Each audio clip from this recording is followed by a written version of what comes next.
जिंदगी में कहना सुनना चाहिए, अगर नहीं कहेंगे तो बात दिल के दिल में रह जाएगी। लेकिन बेचारे कुछ लोगों की बात दिल के दिल में ऐसे रह जाती है कि कहो मत। मैं एक बार की बात बता रहा हूँ, चुप रहने में कोई फायदा नहीं है। एक बार एक सड़क से 5 लड़कियां चुपचाप जा रही थी। इंतजार क्या कर रहे हो, लतीफा खत्म हो गया।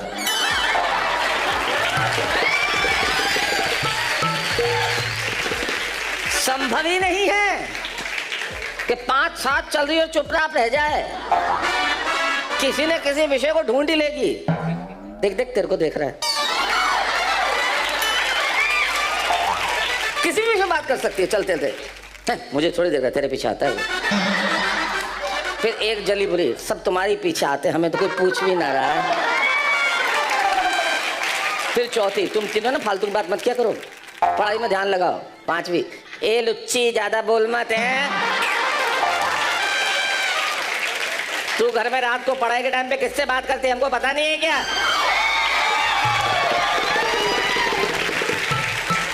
कुछ लोग इतने घनघोर सिंगल होते हैं, इतने दुर्दांत सिंगल होते हैं, इतने जघन्य सिंगल होते हैं, इतने एक्सट्रीम सिंगल होते हैं कि पहाड़ों के बीच में जाए जहां से आवाज इको होती है, लौट के आती है, वहां भी जाके अगर चिल्लाए ना आई लव यू, तो वहां से आवाज आती है चला जा, तेरा कुछ नहीं हो सकता, जा निकल।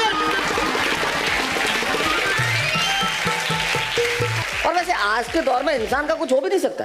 इंसान इस कदर उन कामों में व्यस्त हो गया है जिनमें नहीं होना चाहिए। जैसे एक कुत्ता दूसरे कुत्ते से कह रहा था, और रात को 2:30 बजे मेरे मालिक ने चोर को पकड़ा। बताना जरूरी था ना कुत्ता बात कर रहा है, साउंड इफेक्ट तो होना चाहिए ना। जैसे अगर डरावनी फिल्मों में पीछे नहीं हो तो आदमी डरे नहीं। तो एक कुत्ता दूसरे कुत्ते से बात कर रहा था, रात को 2:30 बजे मेरे मालिक ने ना चोर को पकड़ा। तो दूसरा कुत्ता ने पूछा, तो तू नहीं था क्या मालिक को पकड़ना पड़ा? बोले कुत्ता हूँ, इंसान नहीं कि रात भर जाग के नेट चलाता रहूं, सो रहा था मैं आराम से। यानी कि कुल मिला के बात यह है कि हमें इंसानों की तरह काम करने चाहिए और इंसानियत जिंदा रहनी चाहिए। अगर हमारे भीतर इंसानियत नहीं है तो आप यकीन मानिए लोग आपको समझते होंगे इंसान, हम इंसान है नहीं। जब तक संवेदनाएं हैं तब तक हम इंसान हैं, जब तक करुणा है तब तक हम इंसान हैं, जब तक दया है तब तक हम इंसान हैं, जब तक सहानुभूति है तब तक हम इंसान हैं, जब तक समानुभूति है तब तक हम इंसान हैं, और जब तक आंसू है तब तक हम इंसान हैं। अगर ये खत्म हो गए तो समझ लीजिए कि हमारे भीतर का इंसान खत्म हो गया।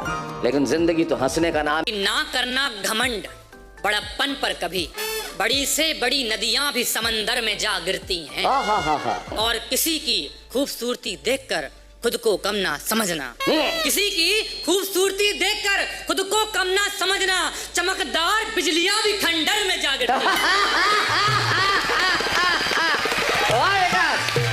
कि ना अच्छापन जरूरी है, ना अच्छा कद जरूरी है, ना अच्छापन जरूरी है, ना अच्छा कद जरूरी है, और सच्ची मोहब्बत को पाना है तो सरकारी पद जरूरी है। सही बात है।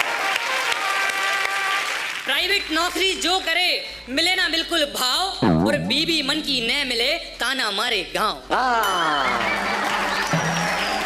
बिल्कुल। अगर वक्त पर हमारी सरकारी नौकरी लगी होती तो हम भी पारिवारिक जिम्मेदारियों में खो चुके होते, और अब तक हम 2 और हमारे छोटे छोटे 2 हो चुके।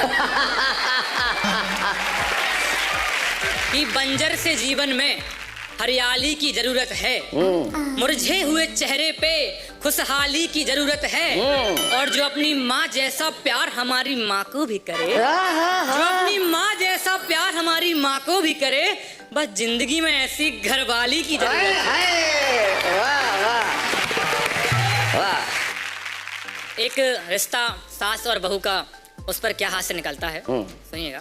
कि सास और बहुओं का रिश्ता भी कमाल है, छोटी छोटी बातों पे मच जाता बवाल है। सास ने कहा बहू से टीवी मुझे देखनी, तो बहू बोली माँ जी आपको तो रोटी सेकनी। सास बोली ना सिमटी कैसा तेरा बहु धर्म, फूटे मेरे हैं कर्म, आई तू यहाँ बेशरम, तेरे होते हुए क्या मैं रोटियां बनाऊंगी, आने दे बेटे को तुझे सबक सिखाऊंगी। अब आजकल की बहुएं कैसी होती हैं? बहू जवाब देती है कि बहू बोली वैलिडिटी, आपकी समाप्त है। मैं तो हूँ जवाने अभी मेरी पर्याप्त है। प्रताड़ना करोगी तो दहेज में फंसाऊंगी, सारे खानदान को मैं जेल भिजवाऊंगी। कि डरती नहीं हूँ अपनी कमर कस लूंगी, बन के कभी मैं नागिन आपको तो डस लूंगी। और फिर भी काम ना बना तो तब ऐसा सिला दूंगी, चाय में जहर मिला के आपको है पिला दूंगी। चाय में जहर मिला के आपको है पिला दूंगी।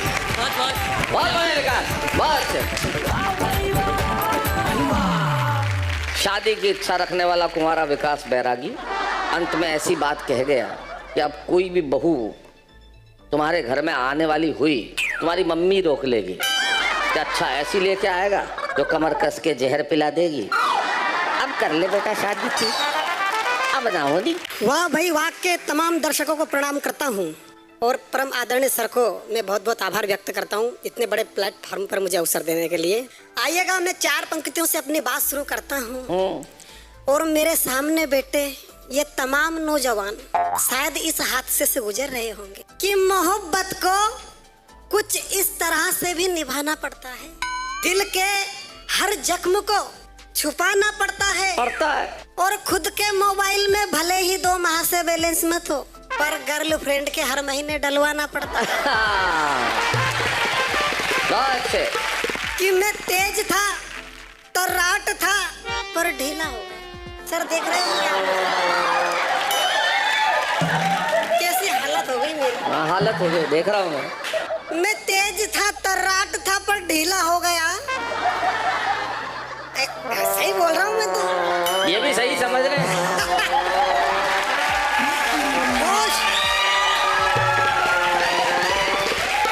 होशो हवाश में था पर नशीला हो गया।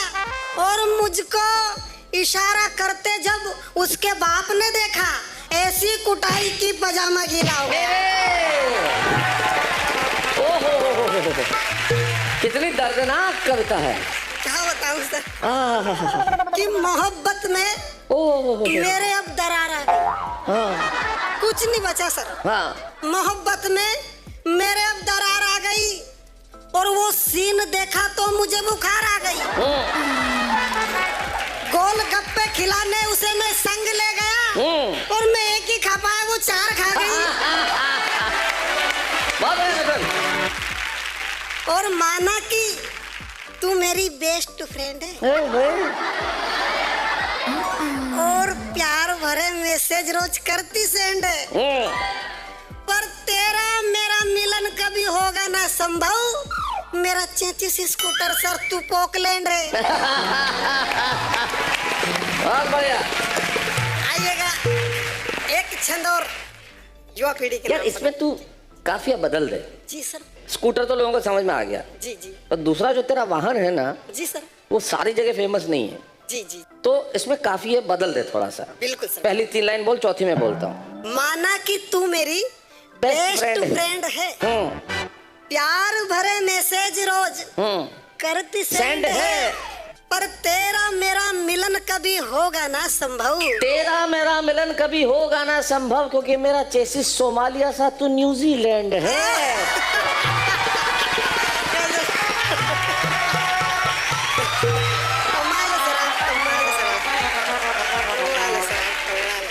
और 4 पंक्तियां निवेदन करना चाहता हूँ कि भूले रिश्ते नातों को हम, भूले जज्बातों को, शहीदों की शहादत को भी हम भूले हैं। क्या बात?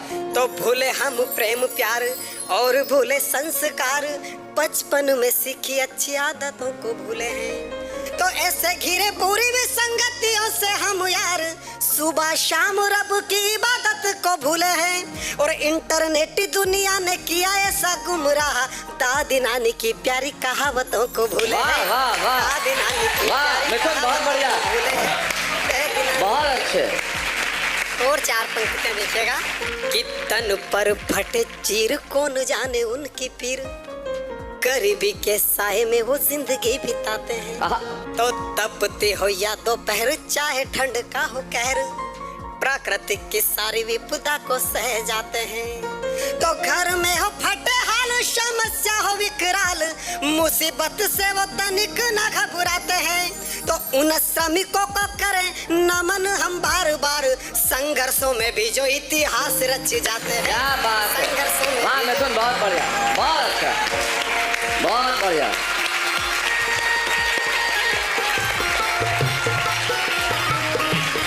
क्या बात है, मिथुन मूलतः ओज का कवि है, वीर रस का कवि है, लेकिन ये अच्छी बात है कि तुम हास्य भी लिखते हो और दोनों ही विषय सुनाते हो, दोनों ही विषयों पर सुनाते हो। ये तुम्हारी प्रतिभा को दर्शाता है। विकास और मिथुन, मुझे बड़ी खुशी है कि आप जैसी नई प्रतिभाओं को मैं यहाँ लेके आया और आपने लोगों का दिल जीता। कविताएं एक ऐसा विषय है